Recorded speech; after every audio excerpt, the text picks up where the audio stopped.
From the news headlines, Yahaya Bello cries out as EFCC storm Abuja residents over alleged 84 billion naira fraud. PDP National Working Committee passes vote of confidence on Damagun. Federal government rejects Nnamdi Kanu's condition for accelerated trial. Ganduje wife overs absence stalled arraignment in Kano court. On an entertainment, Cubana Chief Priest pleads not guilty, granted 10 million naira bail. Good day, thanks for joining us on Leadership TV News. I am Cynthia Umaga. The immediate past governor of Kogi State, Yahaya Bello, has raised the alarm over the invasion of his Abuja residence by operators of the Economic and Financial Crimes Commission (EFCC), calling on President Bola Tinubu to call the anti-graft agency to order. Agents of the commission visited the home of Yahaya Bello, located on Benghazi Street, Wuseton 4, Abuja, on Wednesday. A statement from the Yahaya Bello Media Office obtained by leadership said the action of the EFCC was contrary to a subsisting court order granted on February 9, 2024 by the Kogi State High Court of Justice, Lokoja Division, suit number HCL 68M 2024 between Alhaji Yahaya Bello versus EFCC, restraining the commission either by itself or its agent from harassing, arresting, detaining, or prosecuting him pending the hearing and determination of the substantive fundamental rights enforcement action. The former governor said judgment was being awaited in the same suit this same Wednesday, and despite all that, the EFCC has invaded his Abuja house, seeking to arrest him in contravention of the extant court order.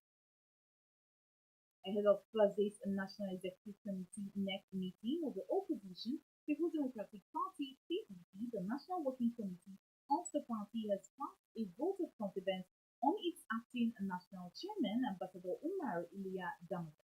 This was disclosed by the PDP National Publicity Secretary, Honorable Debo Ologunagba, in a statement on Wednesday.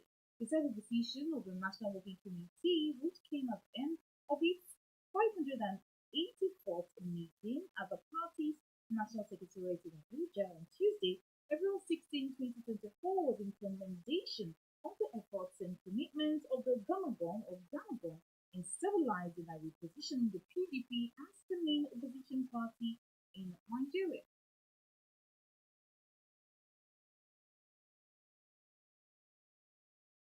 The federal government has turned down the conditions advanced by the detained leader of the proscribed indigenous people of Biafra, IPOB, Nnamdi Kanu, for the resumption of his trial. The detained IPOB leader at the resumption of his trial at the Federal High Court in Abuja has, through his lawyers, given three conditions for prosecution to meet for the continuation of his trial. Kanu, through his lawyer, Aloy Ejimako, among others, demanded that the bail granted him earlier be restored to enable him to prepare for his defense. They claimed that the bail was erroneously revoked based on a false and fraudulent claim of the federal government. Kanu also requested setting aside of the arrest warrant issued against him based on allegations by government that he had jumped bail and escaped out of the country. He also demanded that his lawyer must be permitted to have unhindered access to him as required by law. The Biafra agitator said that he would be willing to face accelerated trial once the conditions are met. However, the federal government, through its counsel, Chief Adeboyega Amwomolo, asked the court to reject the conditions on the ground that they are frivolous, vexatious, irritating, and baseless.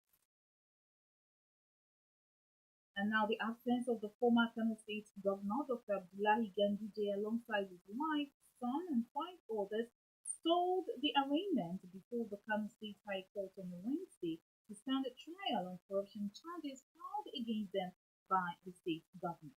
The respondents were absent in court to take their plea due to the inability of the prosecution to personally serve them with the charges. Despite the Kano State government's preparation of 15 witnesses to testify, only one respondent was present in court. Leadership reports that Ganduje, who is the national chairman of the All Progressives Congress (APC), his son, wife, Jibrila Mohammed, Lamash Properties Limited, Safari Textiles Limited, and Research General Enterprises were due to be arraigned on an eight-count charge bordering on allegations of bribery, diversion, and misappropriation of public funds, including the acceptance of bribes worth 1.3 billion naira in US dollars brought forth by the state government. The federal government, through the Federal Ministry of Water Resources and Sanitation and the Nigerian Hydrological Services Agency (NIHSA), has launched the 2024 Annual Flood Outlook, highlighting that 31 states of the Federation are highly at risk of flood this year. During the unveiling ceremony with the theme promoting the use of data analytics and modeling for flood risk assessment and food security in Abuja, the Minister of Water Resources and Sanitation, Engineer Joseph Whitset, said the focus was to enhance worldwide or nationwide flood preparedness by providing early warning signs. Engineer Whitset said the report identified 148 local government areas in 31 states as high flood risk areas for the year 2024, beginning from April to November.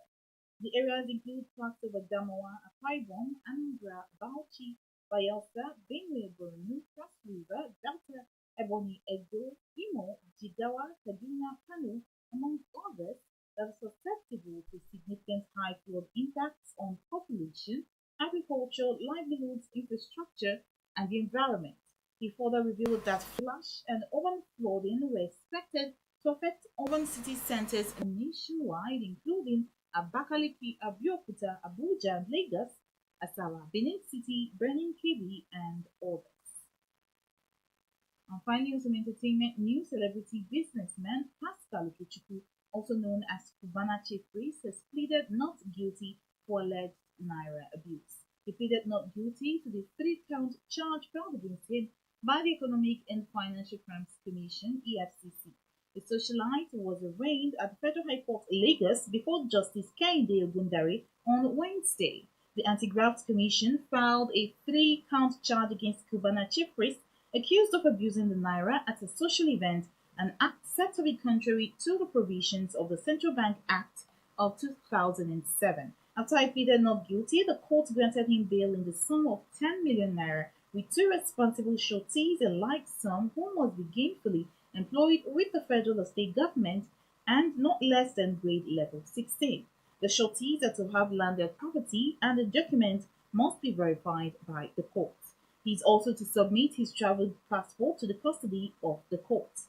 This is coming days after the conviction of controversial cross-dresser Idris Okuneye, better known as Bob Risky, on similar charges for which he is serving a 6-month jail term.